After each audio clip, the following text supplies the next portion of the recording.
திருச்சியில் மோனாவை எங்கே குளிக்க வைக்கிறதுன்னு தெரியலங்க. கடைசியாக இந்த இடத்த கண்டுபிடிச்சி இங்கே வந்தோம். இங்கே வந்துட்டு உள்ளே மோனா போன பிறகு 1 hour ஆகும் குளிக்க வைக்க அப்படின்ட்டாங்க. அது வரைக்கும் வெயிட் பண்ணிட்டு இருந்தேன். அப்புறம் பார்த்தீங்கன்னா அங்கே ஒரு நாயாக வர ஆரம்பிச்சிது. இவர் பேர் பார்த்தீங்கன்னா ஷாமு. ரொம்ப ஃப்ரெண்ட்லி டாகாக இருந்ததுங்க. அவங்க அம்மா என்ன சொல்கிறாங்களோ அதுக்கெல்லாம் தலையை அழகாக ஆட்டுச்சு. இதெல்லாம் பார்க்கும்போது ரொம்ப அதிசயமாகவே இருந்தது. அண்ட் இவர் பேர் வந்து ஜிங்கா.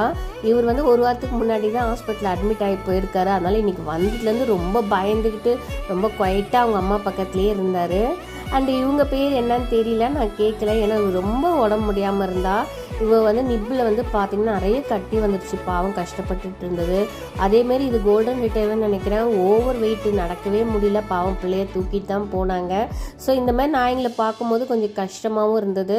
அப்புறம் மோனா கொஞ்சம் வந்து ஸ்நாக்ஸ் மாதிரி எல்லாம் வாங்கிட்டேன். அதுக்குள்ளேயே மோனா குளிச்சுட்டும் வந்தாங்க.